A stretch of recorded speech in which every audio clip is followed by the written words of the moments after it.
বলুন আজকের বাক্য আমি শুনবো আর বুঝবো। যে বুঝতে পেরে যাবে সে আশীর্বাদ পেয়ে যাবে, চাঙ্গা হয়ে যাবে। চলো পড়ো পড়ো পড়ো, রিড। ইয়ার পরে যিহুদীদের একটি পর্ব উপস্থিত হইল। হ্যাঁ। আর যিশু জেরুসালেমে গেলেন। হ্যাঁ। জেরুসালেমে মেজদারের নিকটে একটি পুষ্করিণী আছে। হ্যাঁ। ইব্রিয় ভাষায় সেটির নাম বেথেসদা। হ্যাঁ। তাহার 5টি চাকনি ঘাট। সেই সকল ঘাটে বিস্তর রোগী খঞ্জ ও সুখাঙ্গ পড়িয়া থাকিত। তাহারা জল সঞ্চালনের অপেক্ষায় থাকিত। কেননা বিশেষ বিশেষ সময়ে ওই পুষ্করিণীতে প্রভুর এক দূত নামিয়া আসিতেন ও জল কম্পন করিতেন। সেই জল কম্পের পরে যে কেহ প্রথমে নামিত তাহার যে কোনো রোগ হোক সে তাহা হইতে মুক্তি পাইত। আর সেখানে একটি লোক ছিল, সে 38 বৎসরের রোগী। যিশু তাহাকে পড়িয়া থাকিতে দেখিয়া ও দীর্ঘকাল সেই অবস্থায় রহিয়াছে জানিয়া কহিলেন, তুমি কি সুস্থ হতে চাও? রোগী উত্তর করিল, মহাশয়, আমার এমন কোন লোক নাই যে তারপরে যখন জল কম্পিত হয় পুষ্করিণীতে নামাইয়া দেয়। আমি যাইতে যাইতে একজন আমার আগে নামিয়া পড়ে। যিশু তাহাকে কহিলেন, ওঠো, তোমার খাট তুলিয়া লইয়া চলিয়া বেড়াও। তাহাতে তৎক্ষণাৎ সেই ব্যক্তি সুস্থ হইল এবং আপনার খাট তুলিয়া লইয়া চলিয়া বেড়াইতে লাগল। Amen, hallelujah, praise the Lord. তাহলে ওই ব্যক্তি কত বছর ধরে পড়ে রয়েছে? তখন একটা সময় ছিল যখন ওখানে একটা পুকুর ছিল, ওই পুকুরটা একটু নামকরণ ছিল। কি ছিল? ঠিক আছে, যে যার নাম বেথেসদা।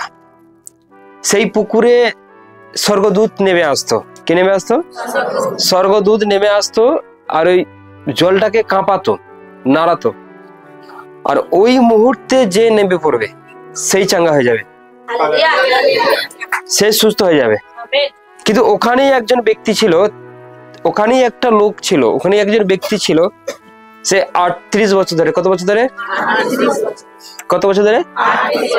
38টা বছর ধরে পড়ে রয়েছে। তাকে চাঙ্গা করার কোনো লোক নেই, সুস্থ করার কোনো লোক নেই, জলে নামানোর মতো কোনো লোক সে পায়নি। ওকে, সে এইভাবে সুস্থ হওয়ার অপেক্ষায় সে বহু কিছু করেছে, বহু জায়গায় ছুটলো, বহু জায়গায় দৌড়ালো, শেষে ওই জলের কাছে এসে পড়ে রইলো। বাট ওই জল থেকে, মানে ওইখান থেকে ওখানে যে কেউ নামিয়ে দেবে এমন কেউ নেই। কেউ নেই মানে বোঝা যাচ্ছে কি, তার আত্মীয় স্বজন পরিবার সব তাকে আস্তে আস্তে আস্তে আস্তে ছেড়ে দিয়ে চলে যায়। বাট সে একাই পড়ে থাকে, কিন্তু তাকে নামিয়ে দেওয়ার মতো কেউ নেই। হালেলুয়া। কিন্তু তখন ওই জায়গার মতো দিয়ে কে যাচ্ছিল? হ্যাঁ, প্রভু যিশু।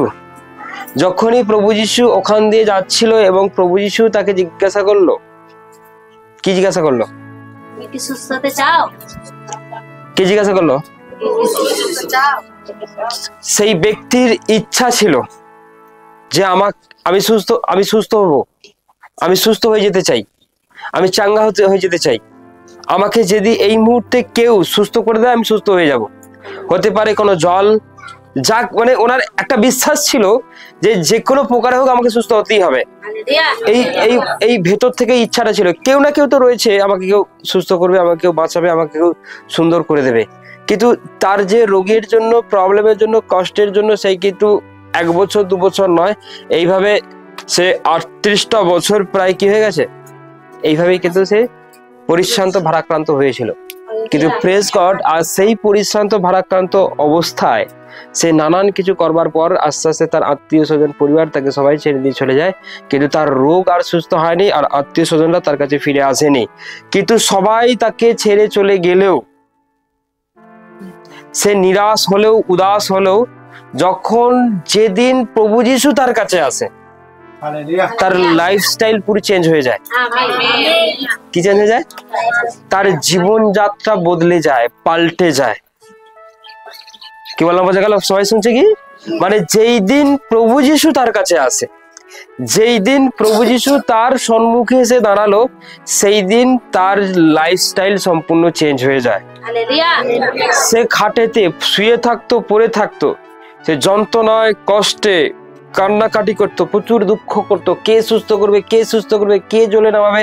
সে এমন বহু লোককে হাতড়েছে, বহু জায়গায় দৌড়াদৌড়ি করেছে। কিন্তু যেই দিন প্রভু যিশু এলো, যেই দিন জিসাস তার সম্মুখে দাঁড়ালেও আর তার সঙ্গে বাতচিত অর্থাৎ কথা হলো, কথোপকথন হলো, তখন কি থেকেই তার লাইফস্টাইল চেঞ্জ হতে শুরু করে দিল। আমেন। তাই আমি তোমাদেরকে সত্যিই বলছি, যদি আজ তোমরা এখানে যখন এসেছো, আজ যদি তোমরা প্রভু যিশুর সঙ্গে কথা বলতে পারো, তার সাক্ষাতে নিজেকে উপস্থিত করাতে পারো, তাহলে আজকের পর আপনাদের লাইফস্টাইল চেঞ্জ হয়ে যাবে, মানে আপনাদের জীবনযাত্রা চেঞ্জ হয়ে যাবে। ওকে, আপনি বহু টাকায় ধারের মধ্যে রয়েছেন, কিন্তু আজকের পর থেকে আপনার লাইফ ওই ধারের মধ্যে দিয়ে যাবে না, ধার দেনা লোনের মধ্যে দিয়ে যাবে না, সব সুদে গিয়ে আপনি স্বাধীনভাবে জীবনযাত্রা করতে পারবেন।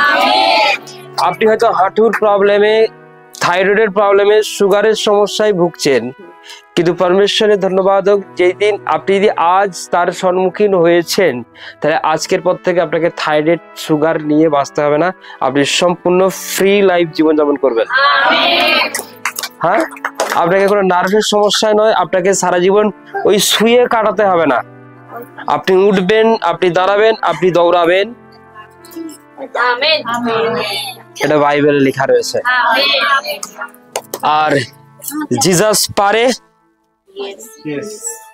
দুই একজনের কাছে ইয়েস হয়েছে। আমি সকল এখনো বলছি, আপনাদের মুখ, আপনাদের জিহ্বা বলবে আর তিনি কাজ করবে।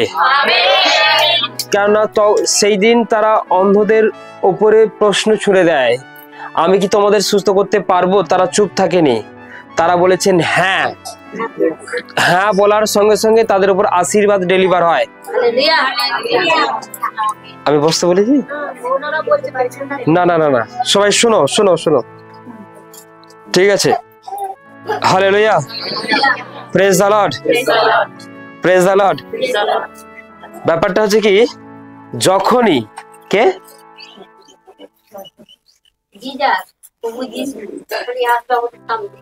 তখনই নতুন জীবন শুরু হবে। আপনি কি বিশ্বাস করেন? আপনি? হ্যাঁ, সবাই সকালে আপনি যদি বিলিভ করেন যে জিসাস আপনার সামনে আসবে আর আপনার জীবনযাত্রা পাল্টে যাবে, তাহলে আপনাদের উপর তাই হবে। ওকে, হালেলুয়া। কারণ সে যার কাছে যায়, তার লাইফস্টাইল সেদিন থেকেই বদলাতে শুরু করে। আমেন। কেননা তিনি সেই জীবন্ত ঈশ্বর। আপনি সেই জীবন্ত ঈশ্বরকে যখন চিনে যাবেন, যখন বুঝে যাবেন, আপনি যখন তাকে সত্যি হৃদয়ে গ্রহণ করবেন, আপনার জীবন সেই দিনের পর থেকে সেম থাকবে না। হতে পারে আপনার 10 বছরের রোগ আজকে থেকেই যেতে শুরু করবে, 15 বছরের সমস্যা আজ থেকে দূর হয়ে যাবে। আপনার টিউমার, আপনার গ্যাস অ্যাসিড, আপনার শরীরে থাকা কোনো ক্যান্সার জাতীয় সমস্যা, আপনার শরীরে কোনো টিউমার রয়েছে, আপনার শরীরে কোনো গোপন সমস্যা রয়েছে, আপনার শরীরে কোনো যন্ত্রণা রয়েছে বহুদিনের, আপনার শরীরে যে কোনো রকমের প্রবলেম আজ থেকেই যেতে শুরু করবে। যেটা আপনি বিলিভ করুন যে প্রভু যিশু, আপনি আজ তার সাক্ষাতে প্রেজেন্ট আছেন আর তিনি আপনার সঙ্গে কথা বলবেন। Hallelujah, praise the Lord. আসুন আমরা প্রত্যেকে চোখ বন্ধ করি।